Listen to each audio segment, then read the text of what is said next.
Hey guys, welcome back to BitsBeTrippin. This is your host Carter. Let's get into this one. This one I know you guys have been waiting for a while. This is Ray. Ray can say hello. Hello, how's it going?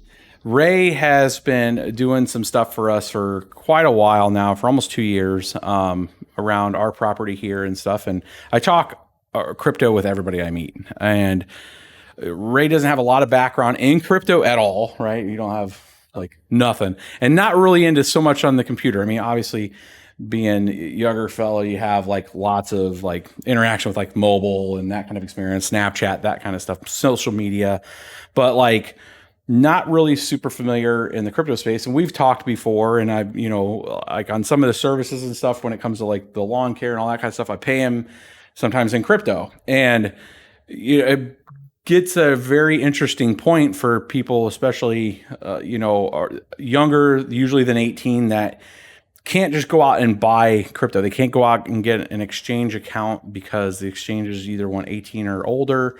They want, more information, and that might be changing. I haven't went to an exchange and tried, and maybe that's one of the things we'll try to do to see if like Coinbase or something lets them sign up, and the age has changed, but I want to say it's 18. We'll validate that. But, when he starts trying to understand crypto more, and we've had a few discussions, and I thought, why not, put you, if you wanted to have this, experience and learning, where we can share it with you guys. So as I'm going through what I do with a lot of folks is I'll just, have a conversation with people, and, I might go into like 2 hours, and we'll go through what crypto is and where did it come from and how do you mine and all those kind of steps. And, Ray's taking a big interest in trying to learn and looking at how hard it is right now, especially in the crypto space, to find people that are motivated to learn about it, and then they don't know where to start. And that's where I'm really kind of wanting to set this series up, is to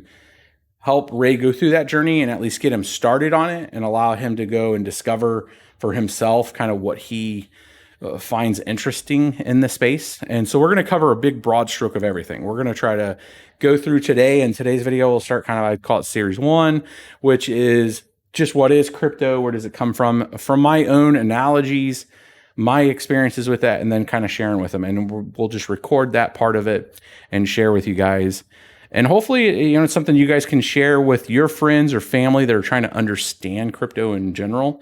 And, we can kind of build on this. I hope other creators see this, and other creators are more than okay to like copy this format, kind of just do your version of it with your friends or family. And, let's try to get a lot of good content, kind of that onboarding piece, because right now a lot of that onboarding piece is like, well, here's where you can go try to buy something, or you might want to find 1 or 2 of our videos or somebody else's videos about one component in crypto, but not a cradle to grave. Here's how things kind of work, and here's how you can go do a range of things in crypto, from development to mining to being a participant just from a buying and holding standpoint, or a trader, all that kind of stuff. So this is that series. Hope you guys like it. We'll cut over real quick to a sponsor, and then we'll get right into this. This episode is sponsored by Compass Mining, the company that makes Bitcoin mining accessible for everyone. The world is paying attention to Bitcoin miners lately. Mining difficulty is down and profitability is up. There's almost never been a better time to be a miner. Getting started with Compass is easy. You just purchase a machine, pick a hosting facility, and let them do the work. So if you're ready to start mining Bitcoin today, head over to compassmining.io.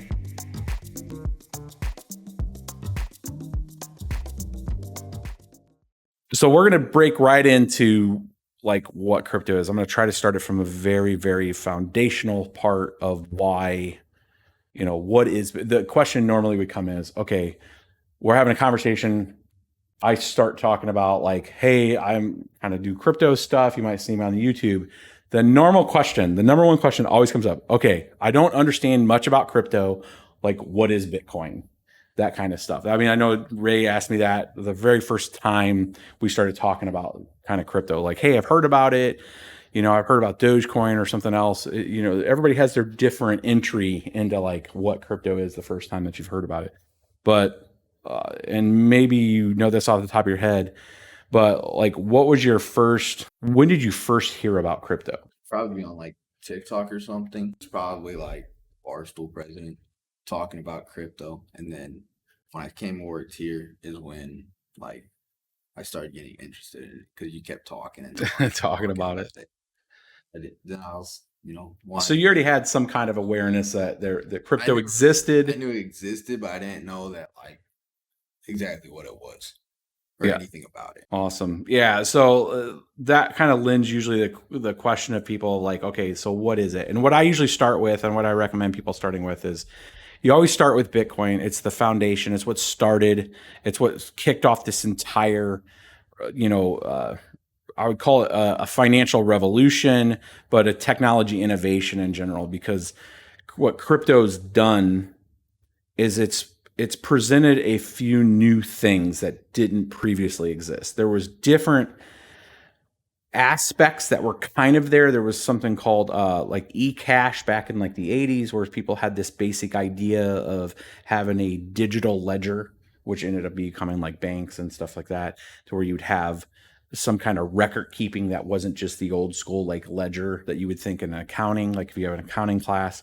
And then there was this like kind of like a pairing with public key cryptography, which is stuff that happened back in the like cypherpunk days, back in like the 70s, where they said, we can keep secrets, and it does it through this like locking key mechanism, to where there's a public thing to show that it's a key. Like, that there's a lock, right? You can look at something if it's locked. But there's a key that goes with that. And the ability to separate those two entities, like you would have a lock and a key, to where only you control that key. It uses, elliptical curve mathematics, which is complicated stuff. If you want to get into that, we'll put some links or something down to there. If you want to understand the fundamentals of how that, elliptical curve math works and the supportive infrastructure around crypto. But there was a pairing that Satoshi, which is the anonymous person that released a white paper. White papers are usually something that if somebody's trying to explain to you something, a new solution to something, they'll create these things called white papers. They say, you know what? I got an idea, and I have some basic premise of how I'm going to do that idea. And I'm going to lay out this kind of like, it's kind of like you start with like an annotated outline, like what are the subjects you're going to talk about? And then what are the kind of things that are underneath that? Like, I'm going to introduce this thing called Bitcoin. And in Bitcoin, I'm going to introduce this new idea called proof of work, meaning I'm going to create a computational problem that all these participants that want to be part of this crypto space have an opportunity to participate in this. They'll run this thing called proof of work. And what it is everybody's working on the same problem at the exact same time. And it's computationally bound to the more people that are working on it, the harder the problem gets. And it does that because it's trying to target a specific criteria of saying, I am going to take all the transaction information between people on a ledger, and I'm going to try to target that into a box of 10 minutes. Every 10 minutes, I'm going to create a block of just things that occurred on a network. Like, think of it like a train car. I'm going to put enough in there within 10 minutes that I can form a block, and the next block that's going to be behind that in the next 10 minutes is going to be predicated on the makeup of that first block. So I'm gonna create this key, this link, to say you can't change the stuff that's in that first car. You can't change the stuff that's in the Genesis block, the very beginning. As we're setting now, you can't go back in and change history because everything else was predicated on that. That's where you get that kind of longest chain kind of concept. So to do that, I'm going to tie that using elliptical curve math, this thing that the cypherpunks came up with, and I'm going to tie it to the ledger kind of system that we were talking about on the eCash. So he kind of bound two basic principles of strong encryption with the ability to, create a wallet and you to be able to hold money, with this game solution on the way that wallet would be filled with coins, which is Bitcoin. So for your participation in this, into getting a reward within those 10 minutes, you would be issued out, proportionally to how much power you have. And we'll get into like the hash power and how we figure out like what your portion of that is. Like if you had a miner and you're like, hey, I'm getting money somehow, like we'll get into that part of it. But bottom line, people that were participating of upholding that network would be compensated in a token. It was kind of the incentive. And it goes all the way back to why incentives work. how people are incentivized to do things, it kind of hones in on that, I'm not going to do work unless I'm paid for it type of thing, right? So this proof of work is this computational task that everybody works on at the same time. And somebody's a winner, right? It's like this. I just had talked recently about this infrastructure bill that's going into Congress right now, and they're trying to change some things with the way they bill crypto around brokers and miners and stuff. And what I was saying is that to try to change the basic premise of Bitcoin isn't where you want to put like legislation and stuff, because effectively what proof of work is doing with the miners is like, imagine a room of 20 people and you're telling them, okay, what's the square root of 44? Okay, that's a hard problem. Let me think about this, right? Somebody's going to answer that problem first ahead of anybody else. Just think about it. Think a room of 20 people. What's the square root of 44? No matter how they go and get to that answer, right? They're going to come up and they're going to say, I got it. Somebody's going to stand up ahead of somebody else. It's like a musical chairs almost, right? That person's proof of their work will be validated by the rest of the participants. Okay. So, and then everybody's like, yep, they got it. They're the winner. All right, get ready for the next problem, right? And it just keeps going like that, right? So that winner then gets the award of the Bitcoin at that point in time. So that proof of work is the inflation rate. So in crypto networks and markets, if it's Ethereum, if it's Bitcoin, it's all these, they have some basic principles. They have a block that information goes into, the send and receive. They have a target time of between those blocks, right? So like every 10 minutes, a new Bitcoin block is targeted to be produced. That's a target time because they don't know mathematically if it's going to be 10 minutes. They just make the problem hard enough based on how quick it's getting solved. So sometimes Bitcoin blocks are solved in 3 minutes. Sometimes they're solved in 12 minutes. And then after so many blocks, it readjusts the difficulty of the problem because they're solving the blocks too fast. We want to try to get a complex problem, and statistically, if we set the problem difficulty to this, it'll retarget to where the amount of computational power that's on the network, it will get it back to 10-minute blocks. Whole point of it is that there's an inflation curve on it. So Bitcoin has a determination to say that there's only going to be 21 million coins out there forever, right? That's it. There's only 21 million coins. And the distribution schedule every 4 years halves. So Bitcoin started back in 2008, the beginning of 2008 is when the white paper came out. 2009 network kickoff, January of 2009, network was kicked off. 50 coins every 10 minutes. So anybody that was computationally providing network there, they were all doing that. I use that square root it's not a square root, it's an actual SHA-256 is the algorithm, but for simplicity purposes, imagine a room of people doing like a square root of something. The winner wins that 50 coins. After 4 years, the network automatically goes through this change to where it was already kind of baked in to say every 4 years, the distribution will be halved. So it will drop to 25. And it did in like February of 2012, I think is when about the time around it went to that halving. And then 4 more years later, 2016, it halved again. It went from 25 coins to 12.5. And now it's done it again recently to where now it's at 6.25 coins per block. So you have this natural deflation of the inflation. Does that make sense? So like it's less, you're getting less coins every 10 minutes. So it's curbing off the inflation rate of the coins, which then, from a supply demand. So if there was a demand for the coins, there's less available, right? Because some people will buy them and they'll hold them. And some people will use them for transactions. And in the early days, it was this basic premise that this thing did not rely on a central authority. This literally was permissionless.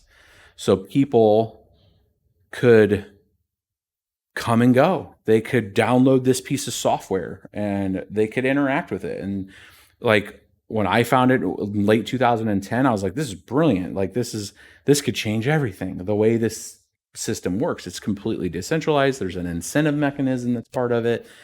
Those coins may be worth some money at some point in time. And since there's a fixed supply limit, like it's like a rarity thing, right? It's like, I don't want to call it like a Beanie Baby or something like that, because that's essentially a company that can just make more Beanie Babies. This is more of like, there is a fixed amount of something and there will only ever be this much. So that incentive to want to acquire those was pretty high then. It's now, $1 trillion plus, commodity at this point. So the basic premise of crypto in general was the incentive structure, the innovation that you could have no single point of failure, meaning it's a collaboration of it's not even a federation. It's literally decentralized where all these different people can host the node. The node is the information of that chain that I'm talking about. It's literally all the transactions dating all the way back to the original. All that information is part of the node. And then miners are this kind of complementary thing to reinforce the security of it. So then people can't go back in and change it. So you got information, all the transaction history, node, and then you got miners that reinforce the ability that won't change. Yeah. Right? It's like the protection. Think of it like a security blanket around it to say, if you want to make a change to this, change the rules, change the history of it, you would have to have more than 51% of the computational power that's protecting it right now. So it'd be like a brute force attack. That's the global security of it. And it's pegged against, there's so many people now and so many different people mining. And there's only certain types of equipment that you can mine efficiently. Like I could set up a Bitcoin miner on literally and mine SHA-256 on a computer, on a normal computer. It would be exceptionally bad to do that because it would be like you're providing it'd be like a million hashes per second. A hash is like a 64 character alphanumeric number, and it's like tickets. Like it's trying to I got the ticket that's a winner. Nope. I got the ticket that's a winner. Nope. Right? Imagine that, what I just said there, on a normal computer, like a million times per second. The devices that are sold right now are 110 terahash, so 110 trillion per second. It's ridiculous. I know. It's like mind-blowing numbers of computational power. So, and that's just one device, and there's potentially hundreds of thousands of those around the world at the same time, all working on the same problem. So they're not trying to center point into one thing. They're just they get a part of that problem, and then they try to crunch through it, and then they're just popping out 110 trillion chances per second. I got the winner. But the problem that they're trying to solve is spectacularly hard because of it's made the difficulty so high. So it's like trying to find it just keeps adding leading zeros to think of it like a math equation problem, and you're just adding more and more complexity to the number to where now it's just some very hard computational problem that takes literally billions upon exahash. I think it's now in the exahash area of total computational power that's on our exabyte level for Bitcoin. So it's exceptionally hard to try to solve that problem and target it within 10 minutes, right? And that's its reinforcement of security. So then for somebody to try to attack that, they would either need to confiscate more than 50% of the hash power, centralize that to they own the control of it, and then try to make change to the network. It's actually crazy, but those are the kind of innovations around what crypto is bringing. So participation is decentralized. You could become a participant now. No central point of failure. Nobody can get control of it, including governments. And financial freedom, because you don't have that barrier to entry on crypto that you would have with a bank account. Think about just going up and setting up a bank account right now, right? A lot of information. You could go and download a Bitcoin wallet and receive Bitcoin the same way we did with the Raven coin. So shout out to Raven coin. You got Raven coin early, some Raven coin early. Because I was trying to explain and show, and I've done this for lots of different people where I've gotten adoption of some sort with, if it's Ravencoin, if it's Dogecoin, if it's just Litecoin, Bitcoin, just to give people an interaction, understand how quick it is and the fact that they could download a wallet and to that point of being able to participate. It's this thing that you can participate and you don't have to go out to a centralized exchange and all that kind of stuff. If you have somebody that can, give you a few dollars in it. There's also internet faucets. I would kind of stay away from those now. Back in the day, they had these things that you could go and do some kind of interactive thing, and then they would give you a little bit of crypto. That's kind of fallen off now. Most of that's kind of scammy, and they're actually trying to steal your tokens. So I'd stay away from that kind of stuff. But we've been going for about 16 minutes. That's kind of the intro to crypto piece from like what Bitcoin was. We're going to bring you guys back some more content here in this series. We'll probably record a few more of these just today. So if you see the same outfits and stuff coming out on a different day, we are actually recording several of these in the same day. But I know somebody out there on the internet will say, hey, man, 4 videos in 4 days. You guys were wearing the same clothes. We recorded the same day, my dude. So, I want to give a little bit of the floor for you from a question standpoint. I mean, based on everything you just heard, like, I know it's a lot. Do you have questions with it? Yeah, one of the biggest questions would be like the whole government standpoint. Like, so who says that the government can't control it? Like any government can't touch like that cryptocurrency, or is that just Bitcoin? Yeah, so a good question. Like, when I say the government can't control it, so I like going about it from the government can definitely create laws and make it painful. Well, let's not be remiss about that. That's a fact. Like they can say, like China just banned Bitcoin mining. And the way they banned it was saying, if you don't shut down, we're gonna come and we'll find out the power that's being used. They're gonna be able to find the miners because they're using huge amounts of power.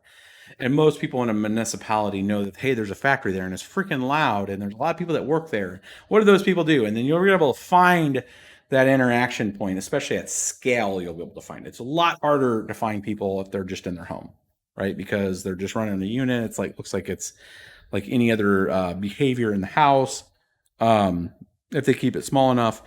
So I'm kind of lending you the basics of, even as aggressive as China is on it, it's a decentralized network. So there's nodes that are on satellites now. So a company called Blockstream had leased a satellite to be a node, and people can use like do it yourself, like 2A, send communications and receive communications from a satellite to just get the current block height. Where are they at and what's the proof of work that they need to work on? And they'd be able to send that back up, and they could completely go around the entire infrastructure of a country. Like they're just poking a satellite dish out their house, aligning it, and then sending it up to a satellite. So you have opportunity to kind of circumvent that on oppressive countries, right? So it's kind of like there's this kind of funny mantra that's out there, and it comes from Firefly. It's a TV show series, and where he says you can't stop the signal, right? It's like if there's a will, there's a way for it, and there's literally a technical way, for you to at least connect to the network, right? And then if you can connect to the network with like something like Bitcoin, you can interact with your wallet. You create a wallet on there which has an address that can send and receive money. So as long as you can stay connected, there's nothing that can stop that, because and that's part of the counterpoint back to like the US government and other folks of like, you will never be able to stop Bitcoin. You can make it super painful. And even if you try to outlaw it with the US, luckily for us, even if the US government, the federal government outlawed it, it doesn't necessarily mean the states wouldn't say, yeah, cool story, but we're not going to do that. Right. We have huge amounts of interest for this. We have innovation and development in this space, and it goes all the way down to the municipality. So like local counties will say, well, I mean, if you look at just even like the COVID restrictions in this country, like the federal government comes out and says, everybody wear a mask. Some states were like, yeah, cool, bro, we're not doing that after a certain period. They followed the rule. They did that. There was a drawdown in numbers, and then people stopped doing it. And then all the way down to a county level, right? So that's one of the advantages I would always say about the U.S. is the way we're structured, from why we always have a lot of infighting and left versus right and all that kind of stuff. There's still structures and laws are made in a way that you can lock something into court if you have enough consensus around that you don't like it. Like if there's enough people that say, hey, we don't like this, they'll go to their constituents go to fight that. And we're seeing that already with like the infrastructure bill and that. So there's the enablement piece that have enough people that have enough awareness of what crypto is to try to prevent some of the government stuff. But to answer the main point, can government stop it? Mechanically, it would be extremely hard for them. Like anything else, it's kind of like I would put it at the same scale as like the war on drugs. Like this government has made all, they've classified certain drugs as illegal. They're everywhere still, right? Like, so it's the same kind of thing, but the difference is there is a digital trail on most of it. There are cryptos out there that have more, called obfuscation, where it's hiding the sender and receiver.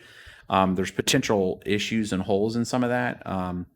There's been known bugs with some of that when it comes to like being able to change the rules and you're not aware that the rules were changed, or there's exploits in that. So there's some risk on a lot of the heavy privacy stuff. There's coins out there, Monero. Recently it had an exploit uncovered, that I don't know if they've fixed it yet or they've done a hard fork to fix it, but there's some risk when you have extreme complexity in some of these coins. Like there's all of these different coins out there that you'll see, like Dogecoin and all this other stuff. They have different technology stacks in there and traceability and stuff. So, some try to skirt like control, and then some that are just transparent and open ledgers like Bitcoin. Ethereum's transparent and open ledger, that the government, even if they banned it, you would still see billions of dollars of activity every day happening on it. So I think it's more of like, well, most of them are going to lean in and they know it's not going anywhere. The technology is sound enough. It's been around for 11 years. People understand that it's something different. It's like its own, like you have like internet and TCP/IP, which will make everything with like the way to communicate on the internet work. And then you have like naming, name resolution. That's why we don't have to look at IPs. We have names when you go to Google and all that kind of stuff. You have all this infrastructure, and then you have like crypto, which is its own thing. It's considered almost Web3. So it's its own like tech stack. So, when I talk to people like, is the government going to come and shut it down? I don't see that. I see them putting some kind of guardrails up for consumer protection, because there's a ton of scammers out there. And that's one of the things we'll go through in this kind of series, is going through how to kind of spot scams. There's some obvious ones like, hey, send me $2 and I'll send you 3 back. Like, I mean, come on, right?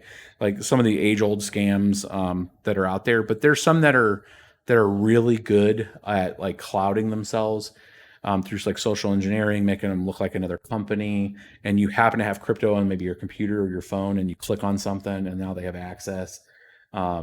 So there's stuff to worry about with that, and the government's trying to consumer protect that kind of stuff. But it's a process, but I just don't think they can. I think there's too much involved. From a mining standpoint, computationally, they would have to seize all kinds of equipment at more than 50% to stop at Bitcoin, which not even 50% is centralized in one country. It was in China. There's about 61 or so percent, almost 61 to 70% was in China, like most of the hardware. And with this Chinese ban, they actually, I don't know if it was ignorance, if they just didn't understand the indirect influence that they had on the network with having close to 70% in China, even though it was spread across China. By them banning it, it's created the separation of that risk, because a lot of that stuff's going to Kazakhstan, it's going to Inner Mongolia or Outer Mongolia, out of China, throughout Asia and Europe, and throughout the US, Canada, and South America. So like all of that hardware is now shipping out and moving away. So now it's created this decentralization that we've all wanted on Bitcoin. With like Ethereum and some of the other coins, from the looks of it, from looking at mining pools and looking at the mining pools that are co-located in different geographic areas, it looks like it's a pretty good spread right now. So there's not a huge centralization. There's some coins that are like 100% in one country, and it's highly centralized, but it's hard. It'd be very hard for governments to shut it down. You got more questions with like crypto confusion? I mean, you think you understand the fundamentals and the basics of where it came from?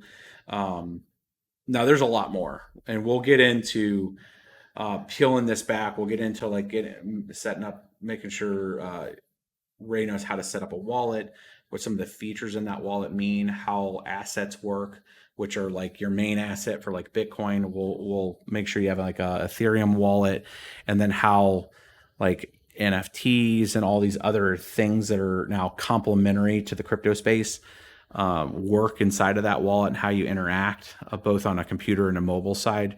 We'll cover that in an upcoming thing. And we'll also get into building out a mining rig, going through the setup in a mining rig, configuration, that kind of thing. We'll do both ASIC and GPU mining rigs, but it's a dedicated, bottom line, it's a dedicated device that is just coded to do that one thing. And then like a GPU is like, it can run video games, it could run your display, it could also mine cryptocurrency. Like it's very super versatile. And then there's some coins that have different algorithms. That thing that's running Bitcoin, the SHA-256, that's the algorithm. So that's the think of it like the formula, the problem that it's running. Things like Ethereum run F-hash, and F-hash is like a complex algorithm mixed with I need to go and do something on the disk, the hard drive, and then I need to throw it over to memory, and I need to do this action in memory, and then I can come back over and do it computational. When you start adding all those other things up, it's effectively a computer versus like this ASIC device that has just a heavy core on it and no memory, or very limited memory, and it's not a computer. It's a dedicated device. Think about like a calculator. A calculator just does a computational thing. That's all it does. A calculator is not going to plan your trip. That's an ASIC versus like a GPU. And certain networks predicated on their algorithm will determine what can be used, from a technology standpoint. But we'll get into that, and then we'll maybe do a live stream after that for you guys to like just do question and answer. I'm kind of treating this kind of like Mr. Miyagi style, wax on, wax off, and then we'll have one where Ray's actually builds his own kind of rig setup, that kind of thing. And we'll see if GPU Riser, we got GPUrisers.com sent some stuff over, so we'll be covering some of that. So some of this stuff, sponsor stuff, get him set up with his own machine and see if he can start making some crypto himself. So we'll catch you guys on the next one. Make sure you like, subscribe, and share this content. I know it was a little long. It's okay. You guys can make it through it. We'll make sure there's chapters in there for the people that are TLDR, bro.